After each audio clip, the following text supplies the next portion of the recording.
Mga Kavoni-Malia, ngayong araw na ito ang ating istorya ay tungkol sa apat na magkakapatid. Napakahirap ng kanilang buhay. Ang panganay ay isang babae. Mayroong karamdaman, mayroong kondisyon. Mayroon siyang polio. Dahilan kung bakit hindi siya makapaglakad ng maayos. Ang ikalawa ay maagang nag-asawa dahil sa hirap ng buhay, nais niyang tumakas sa kahirapan. Umaasa nga ito, nagiginhawa ang kanyang buhay sa piling ng kanyang asawa. Ang tanging nakapag-aral nga lamang ng maayos kahit papaano ay ang ikatlo at ang bunso. Alam niyo ba, ang bahay nila ay halos hindi ganun kakomportable. Ang bubong ng kanilang bahay ay yari lamang sa dahon ng buli. Ang dingding ay yari lamang sa kawayan.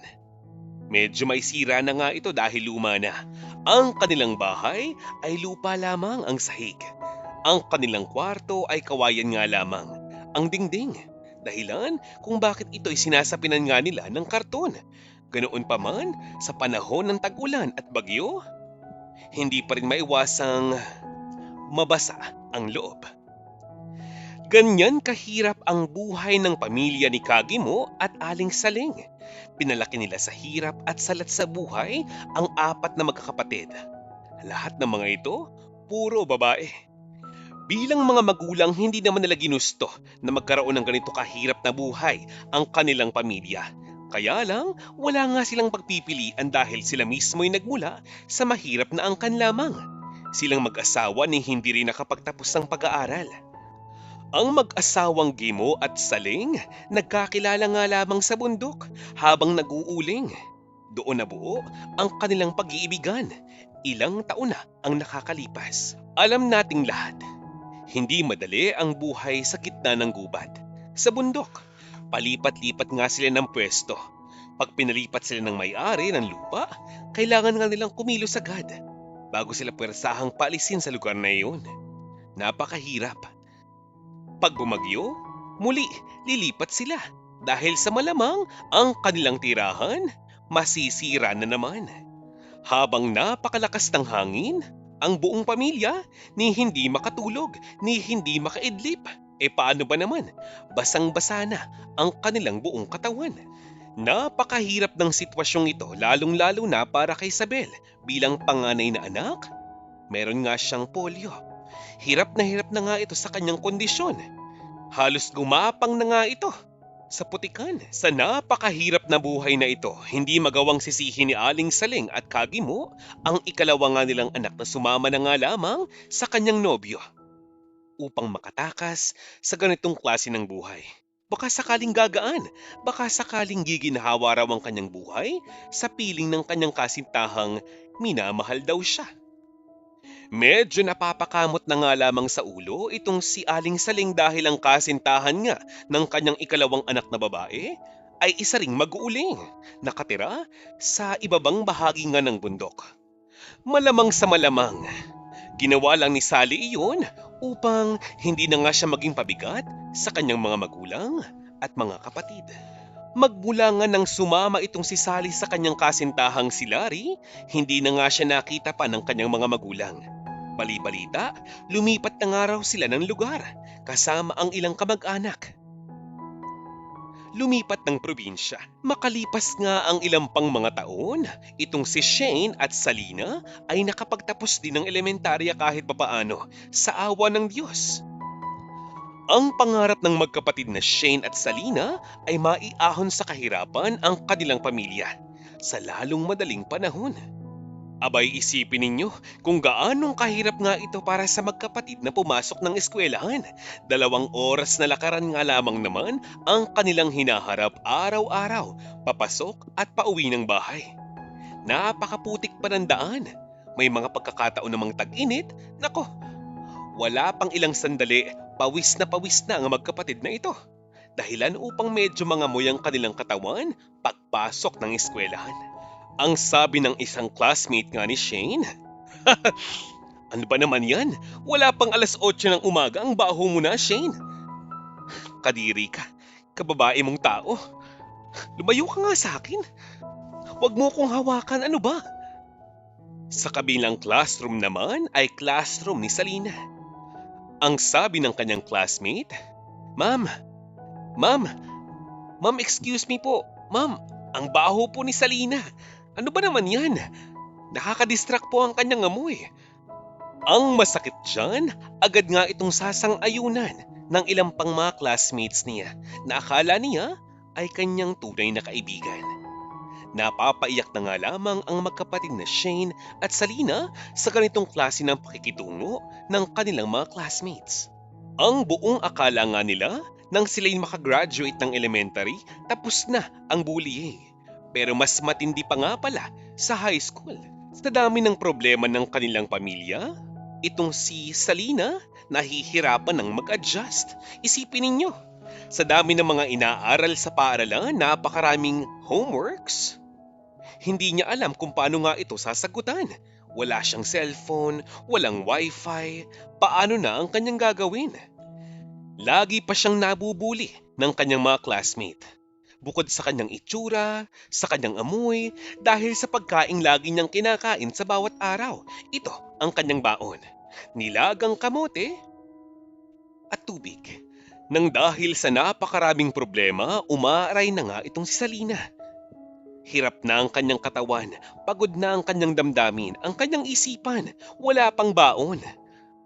Walang sapat na pera pambili, pampaserox at ano paman. Kaya nga itong si Salina napatigil sa pag-aaral. Pero syempre, grabe ang panghihinayang ng kanyang mga magulang kaya muli silang tumaya sa kapalaran nga ni Salina. Muli nga nila itong pinag-aral sa paaralan, dahilan kung bakit ngayon nasa iisang year lamang si Salina at si Shane. Sa maniwala kayo't sa hindi, swerte na nga lamang kung sila'y makakain ng kanin sa buong linggo. Kalimitan kasi, saging na saba at bagoong lamang ang kanilang kinakain sa halos araw-araw. Sa mahal ba naman ng bigas, sa mahal ng bilihin sa palengke, itlog lamang at sardinas, ang mahal na nga ng presyo. Paano na ang kanilang buhay ngayon kung sa pagkain pa lamang ay hirap na Ang nakakalungkot pa, grabe na ang awa nga ng magkapatid na ito sa kanilang mga magulang. Tumatanda na kasi ang mga ito, marami nang iniinda sa katawan. Paano ba naman? Bata pa lamang ang kanilang mga magulang, tumatrabaho na, todo na kung todo. Takot nga sila na baka mamaya, hindi na nga sila kayang pag-aralin pa ng kanilang mga magulang. Paano na ang kanilang pangarap? Kaya hanggat kaya pa, hanggat nais pa ng kanilang mga magulang na sila'y makapagtapos, kahit mahirap, kahit gutom, kahit pagod, kahit tubig lamang ang baon, titiisin ng magkapatid na ito para sa kanilang kinabukasan. Ang problema, sadyang mapagbiro ang tadhana. Akalain ninyo, nagkasakit ng matindi ang kanilang ina. Ilang araw na nga itong inaapoy ng lagnat. At ang sabi ng iba, dahil lamang ito sa kagat ng lamok. Anong kanilang gagawin? Lahat na nga ng halamang gamot ay pinainom na dito kay Aling Saling. Subalit wala nga itong nagawa. Anong gagawin? Wala silang pera. Mahirap lamang sila at napakalayo naman ang ospital. Binawian ng buhay si Aling Saling. Isipin ninyo kung gaano itong napakasakit sa kanilang pamilya. Ni wala silang sapat na pera upang maipalibing ng maayos si Kasaling. Dahil salat nga sila sa yaman, salat sa pera, ibinao na lamang nila sa lupa ang bangkay ng kanilang ina. Inay, pasensya na po kayo.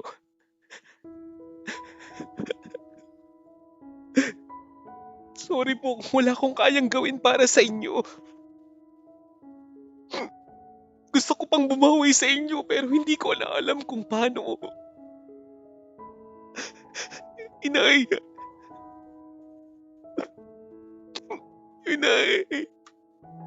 Yan ang bulong ni Salina. Ang bulong naman ng kanyang bunsong kapatid na si Shane. Huwag po kayong mag-alala, Inay. Gagawin ko po ang lahat upang makaahon sa buhay na ito.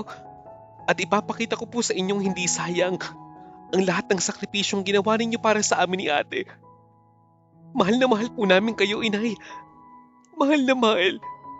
Samantalang itong si Kagemo, nahihirapan man, masakit man para sa kanya ang pagpanaw ng kanyang minamahal, hindi niya ipinapakita ang lungkot, ang sakit na ito sa kanyang mga anak. Ipinapakita niya sa mga ito na siya'y matibay, na maaari silang sumandal sa kanya, lalong-lalo na nga ngayon. Ang pangako niya sa magkakapatid, hindi madali ang buhay, pero kahit na kailan, hindi siya bibitaw sa pangako sa kanyang asawa. Ang pangakong kahit na kailan, hindi siya tatalikod sa kanyang mga responsibilidad bilang ama sa kanilang mga anak. Makalipas pa ang ilang mga buwan, ilang pang mga taon, ilang bagyo na ang pumasok sa bansang Pilipinas. Malakas na puwersa ng kalikasan ang sinuong ng pamilyang ito. Ang sinuong ni Shane at Salina makapasok lamang ng eskwelahan. Okay lang nakantsawan, okay lang napagtawanan. Wala silang ginagawang masama at kahit na kailan, wala silang tinapakang pagkatao ng iba. Walang dahilan para sila'y mahiya. Yan ang turo ng kanilang nasirang ina. Mabuti na nga lamang at ang magkapatid na ito, napakabuti ng advisor. Bagamat marami nga silang absent, palagi silang bumabawi sa recitation, sa exams, sa project, sa mga homeworks. Sa mga exam, hindi sila perfect score, pero at least pasado ang mga grado, pasado ang mga score. Walang dahilan para sila'y ibagsak. Sa awa ng Diyos, nakapagtapos ng high school ang mga ito. Isang araw, muli nga silang kinausap ng kanilang advisor. Ang sabi nga nito, "Oh, Salina, heto, tanggapin nyo. Damit yan. Sapatos. Tigisa nga kayo ng kapatid mong si Shane. Pasensya na ha. Medyo mahirap ang buhay ngayon. Hindi pera ang kaya kong ibigay na regalo sa inyo pero ang mahalaga, meron kayong magagamit sa araw-araw. Ano bang balak niyong magkapatid? Mag-a-apply ba kayo ng trabaho? Alam niyo ba, kung okay lang sa inyo, may nakita kong hiring sa palengke, sales lady. Bakit hindi niyo subukan doon? Oo nga pala, Salina, ito pang isang bag. Ang mga damit na ito ay para sa inyong ama. Para naman kahit paano meron siyang pampalit. Baka malimutan niyo pa ito. Tanggapin niyo itong kahong ito. Ang kahong ito naglalaman ng mga dilata at mga maaari niyong ulamin sa panahon ng... Alam niyo na. Alam niyo ba? Dahil natuwa sa inyo ang ating mayor? Surprise sana to sa inyo pero excited na akong ipaalam sa inyo kaya sasabihin ko na. Makakatanggap kayo ng 2 sako ng bigas.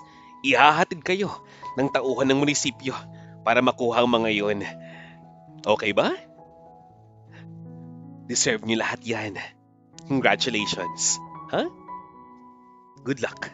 Tuwang-tuwa ang magkapatid na Shane at Salina nang umuwi ng bahay nila matapos ang graduation. Ano ngayon kung mabigat ang bitbitin? Ano ngayon kung mahirap at masakit sa katawan?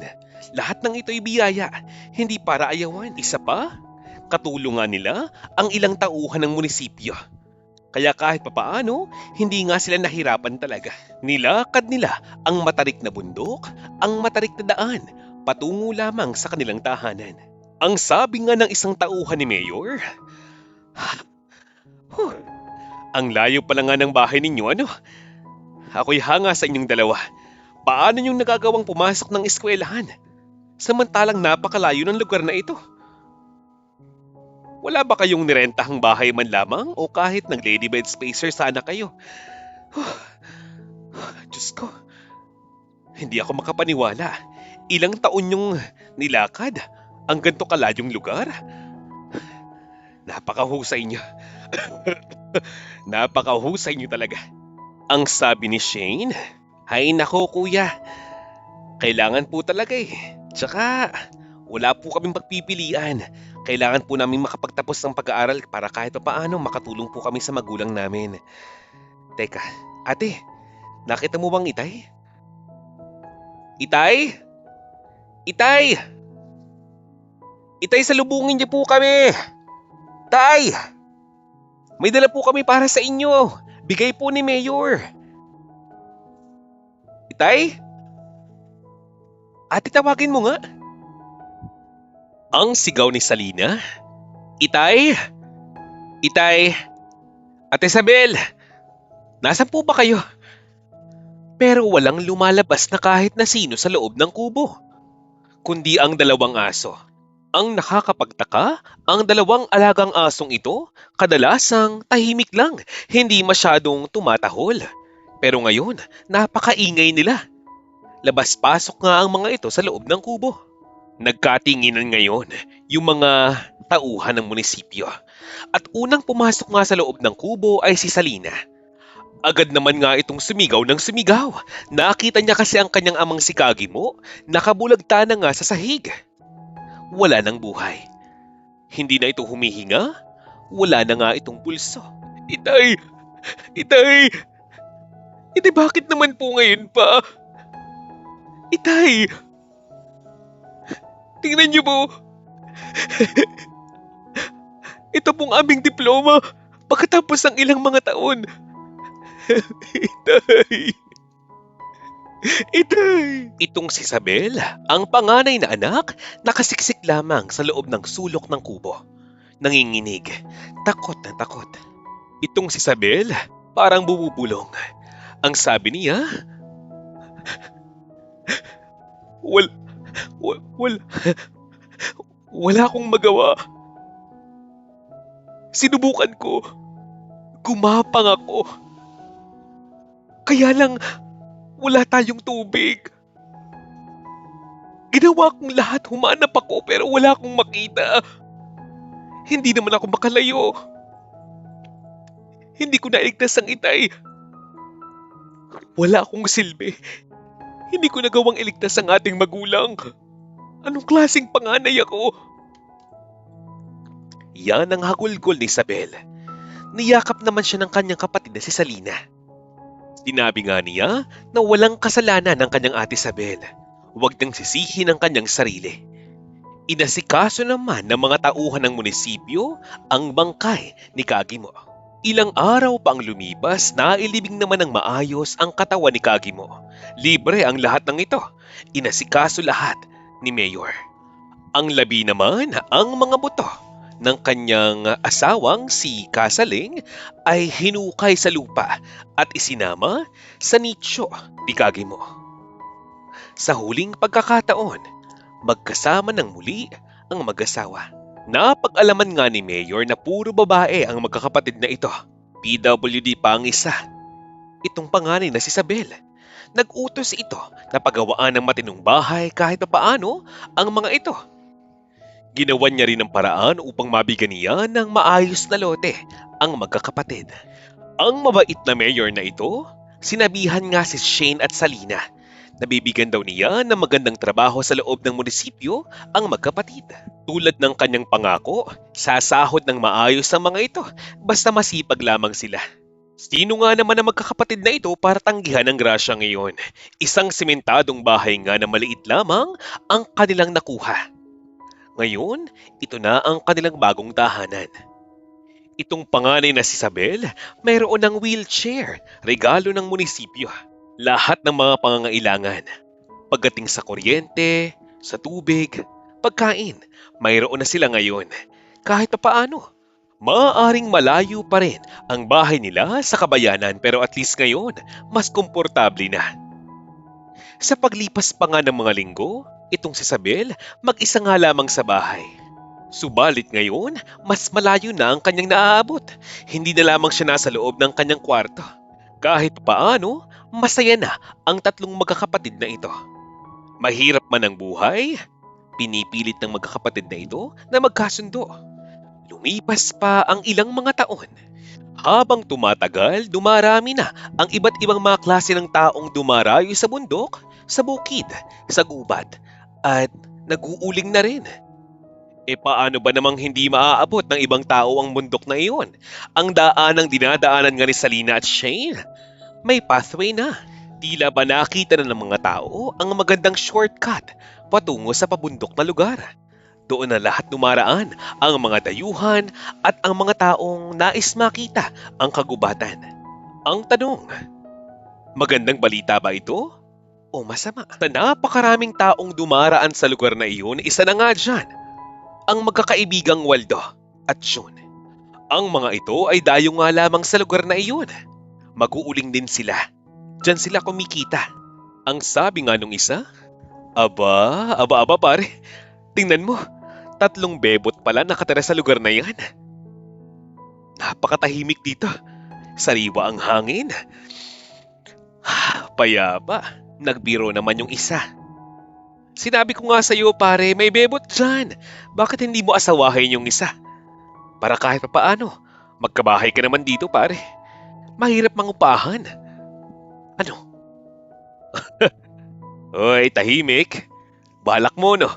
May plano ka no? Tinamaan ka ng magaling, bahala ka. Pangisi-ngisi lamang yung isang lalaki. Nagpasya ang magkaibigang ito na makilala ang mga dalagang iyon. Isang araw, tao po. Tao po. Miss, makikiraan lang ako ha. Teka lang. Ako nga pala si Waldo. Tawagin mo akong Kuya Waldo. Taga-kabilang barangay lamang ako. Nag-uuling kami rin eh. Napakataas ang bundok na ito. Miss, may tubig ka ba dyan? Miss, wag mo naman akong iwasan. Sungit mo naman, miss. Tubig lang, oh. Miss, ang sabi naman ng isa, oo nga naman, miss. Tubig lang, oh. Ang sagot ni Isabel, pasensya na po, kuya. Medyo mahina po kasi yung pandinig ko. Sige po, daan na po kayo. Tubig po? Sige po, saglit lamang po, ikukuha ko po kayo. Lumipas pa ang mga araw, maging si Shane at Salina kakwentuhan na ng dalawang lalaking iyon. Pinakitaan nga nila ng maganda ang magkakapatid na ito hanggang sa mauwi na nga sa halos. Palagi silang tumatambay sa teres ng bahay ng mga ito. Sina Waldo at June, medyo feeling close na sa magkakapatid. May mga pagkakataong pa nga, dinadalahan nila ng masarap na ulam ang magkakapatid na ito. Kung sa bagay, wala namang masama sa kanilang ginagawa. Walang makitang masama si Shane at Salina sa ginagawa ng dalawang binatang ito. Mabait naman daw ang kanilang Kuya Waldo at Kuya June. Walang mali siya. Hanggang isang hapon umuulan nga noon. Naunang lumabas si Shane at pinauna na nga niya itong si Salina na umuwi ng bahay nga nila. Dahil solo nga lamang si Isabel at medyo malakas na nga ang ulan noon. May bagyo kasing parating. Dumaan nga muna ito ng palengke upang makabili ng pagkain gagamitin at makakain sa loob ng ilang mga araw. Bandang mga alas 7 mga kavoni Malia, itong si Salina nang makarating ng kanilang tahanan. Medyo nagtaka nga ito dahil bakit patay ang ilaw? Bakit ang mga aso'y hindi siya sinasalubong? Panay ang kanyang tawag kay Shane at Isabel pero walang tumutugon. Iba ang kanyang pakiramdam. Pamilyar ito. Ito ang kanyang naramdaman noong mga panahong umuwi siya ng bahay nang magkaroon ng problema, nang atakihin ang kanyang ina, nang mamatay ang kanyang ama. Labis ang kaba ni Salina. Shane? Shane! Ate Isabel! Shane, ano ba? Bakit ba hindi kayo sumasagot? Bakit walang ilaw? Shane? Shane! Nasaan ba kayo? Yan ang muling sigaw ni Salina. Subalit pagpasok nga niya ng bahay, gamit ang kanyang flashlight, bumungad sa kanya ang kaawa-awa na hubad na katawan ng kanyang ate Isabel. Ang sahig ay puro dugo. Ang mukha ng kanyang ate Isabel halos hindi na makilala. Agad niyang hinanap ang kanyang kapatid na si Shane at sa loob nga ng kwarto. Ano pa nga bang aasahan mo? Hubadin ang kanyang katawan, walang saplot na kahit na ano. Ang dalawang braso ni Shane nakatali pa sa paanan ng kanyang higaan. Ang parting dibdib nga nito, parang may paso pa ng sigarilyo. Nagwala itong si Salina. Hindi niya maipaliwanag ang mga nangyari. Sinong gumawa nito sa kanyang mga kapatid? Anong klaseng kahayupan ito? Nagulat na nga lamang itong si Salina nang biglang may tumunog na telepono. Tumunog kasi ang cellphone ni June. Ang dalawang lalaking gumahasa sa kanyang dalawang kapatid ay nasa kanyang likuran. Handa ka na ba? Ha? Ako, nakapagpahinga na. Ikaw, ready ka na ba? Ha, baby Salina? Halika na. Papaligayahin mo kami. Akmang lalapit kay Salina ang dalawang lalaki. Umapaw na ang galit sa puso nitong si Salina. Agad niyang dinampot ang kanyang natapakang basag na bote. Wala na nga siyang kontrol sa kanyang sarili.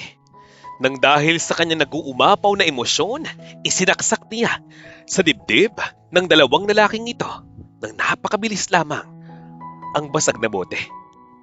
Sumirit ang dugo sa kanyang mukha. Si June, napatumba na nga lamang, pero si Waldo, medyo malakas pa rin. Sinubukan niyang pigilan itong si Salina. Niyepos niya ito ng napakahigpit. Kaya lang, wala nang ang nagawa ang lalaking ito. Itong si Salina, pinalakas ng kanyang galit at pagkamuhi. Gamit ang parehong bubog, hiniwa niya ang lalamunan ni Waldo. Sa mga pagkakataong ngayon, wala siyang iniindang sakit. Ang nais niya lamang ay makaganti sa dalawang demonyong ito. Napatumba na nga lamang niya itong si Waldo. Makatapos noon, dahil nga walang kuryente ng mga panahong yan, malakas ang ulan, binalot ng kadiliman maging ang puso nitong si Salina. Nagwala ito, umiyak, sumigaw, habang bumabaha ang dugo sa kanyang paanan. Nang muli niyang ginamit ang kanyang flashlight, tinitigan niya ang mukha ng dalawang lalaking gumahasa sa kanyang mga kapatid at muling nag-alab ang galit sa kanyang isipan. Binuhat niya ang napakabigat na mga kaldero at ibinagsak sa mukha mismo ng dalawang lalaking iyon. Namataan pa niya ang ilang bote nga ng alak sa paligid ng katawan ng mga ito. Binalot ng panghihina ang katawan nga ni Salina. Napaupo na lamang siya. Maya-maya pa'y nawalan nga ito ng malay. Ilang araw na nga ang lumipas, nag-aalala na nga itong si Mayor dahil si Shane at Salina absent na naman. 2 araw na, sinubukang tawagan nga ng sekretaryo ni Mayor ang mga ito, pero walang sumasagot. Kung sa bagay, mahina kasi talaga ang signal nga sa kabundukan. Araw ng Sabado nga noon, nagpasya ang mga kaibigan nga nitong si Shane at Salina na puntahan sila sa tahanan nga nila sa bundok. Ang mga ito, katrabaho nga ni Shane at Salina, nagkataong mga tauhan din ni Mayor. Matapos ang mahabang lakarin, nagulat na nga lamang sila dahil napakabahong amoy ang nasa paligid ng bahay ni Salina. Maging bangkay ng aso, nasa labas pa rin ng bahay. Ginuguyam na, inuuod na. Pagpasok nga nila, tumambad sa kanila ang napakaraming bangkay sa loob ng tahanan. Tunay nga namang nakakapangilabot. Itong si Salina, nakatulala, nakasiksik sa sulok nga ng bahay habang naliligo sa dugo. Hanggang sa ngayon nasa kanyang mga kamay pa rin ang bubog na kanyang ginamit upang patayin ang dalawang lalaki. Sinubukang kausapin nga itong si Salina ng kanyang mga kaibigan. Pero wala siyang ibang kayang sabihin kundi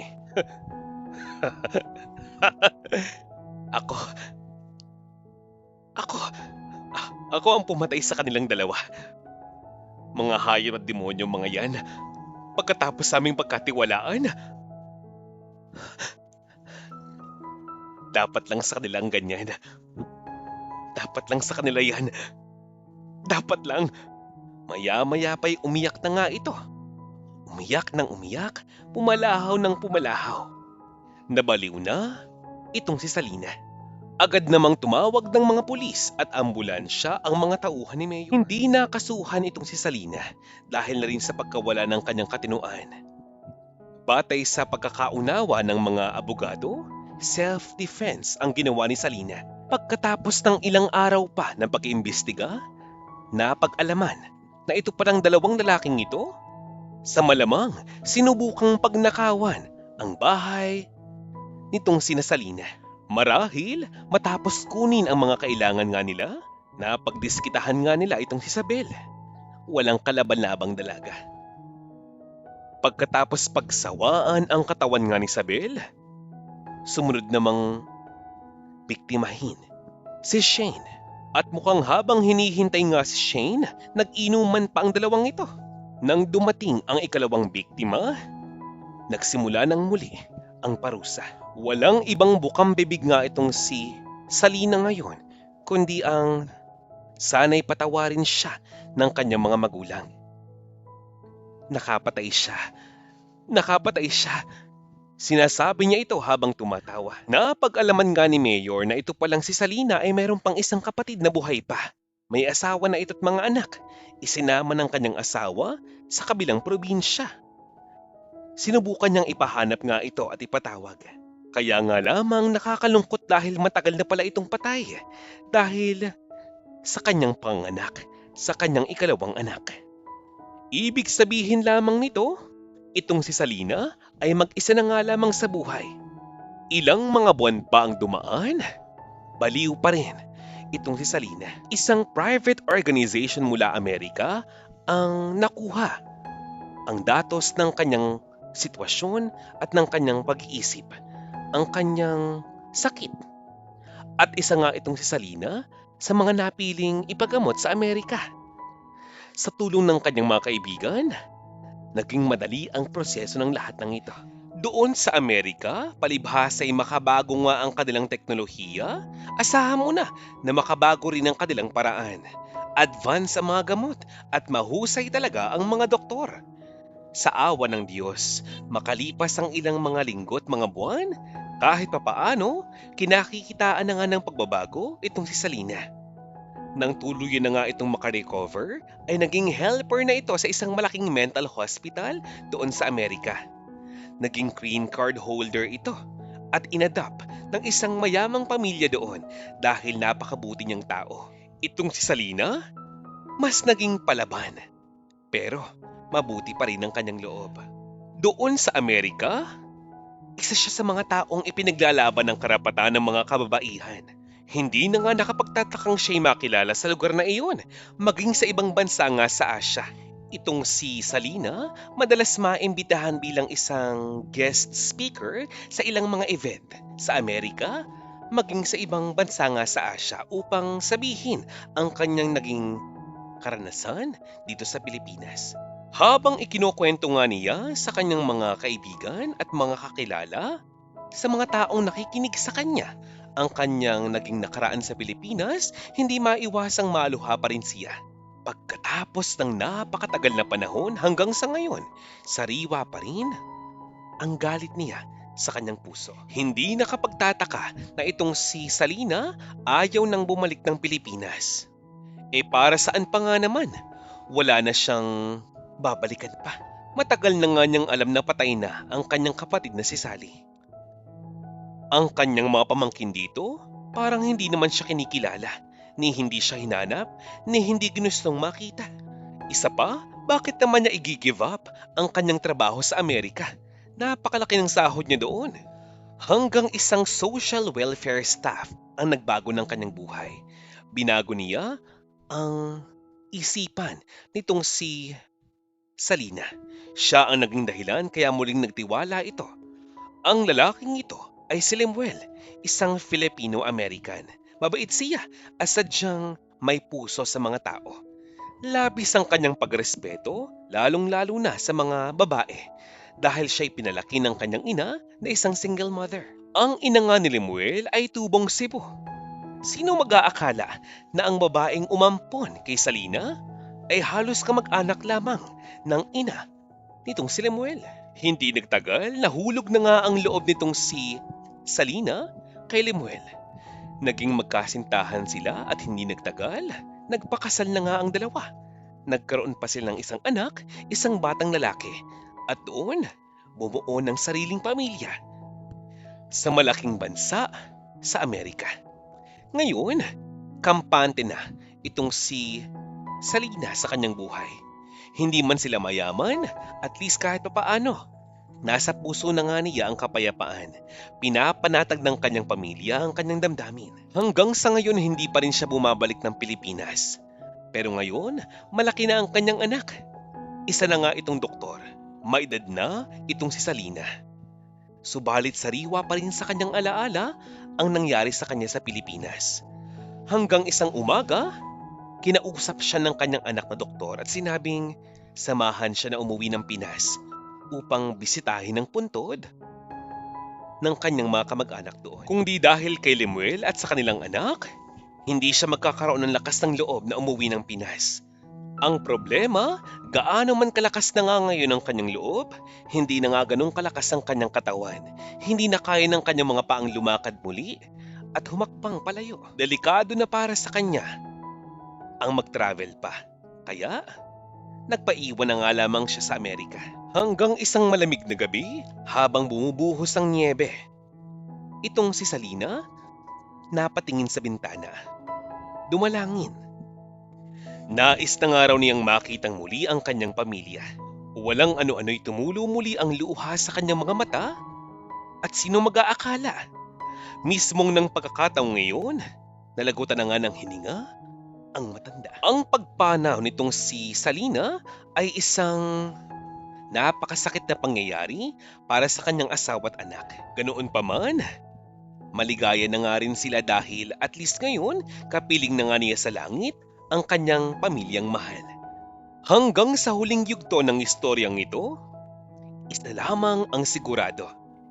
Itong si Salina ay tinitingnan ng maraming kababaihan bilang isang bayani. Ang istorya ng kanyang buhay ay nagbigay aral sa napakaraming tao. Nawa mga Kavoni Malya, ang istorya ng kanilang buhay ay magsilbing aral sa ating lahat. Sana po na-enjoy niyo ang ating istorya ngayong araw na ito. Muli maraming salamat po sa inyong pakikinig. Shout out time! Binabati ko po ang ating mga avid listeners na sina Lisa Rubio, Cherry Martinez, Ana Febalba, Jaya OFW Vlog, Erlinda Claveria, Elvi Linares, Noriena Torre, Mary Guse, Marion Quinto, Melba Esperon, Demi Senal, Rowenang, Azena Vlachica, Faye Hines, Marivic Ponce, Shirley Sefil, at Isabel. Kasama sina Miss Normita M. Guevara, Yayay Pulgo, Lenlen Siman, Maria Luz Manguera, Erlinda Chong, Batang Palaban, Mariz Santiago, Rima Palomo, Avelina Bores, at Delphine Abayno. See you again next time mga Kavoni Malya. Have a great day. Paalam po.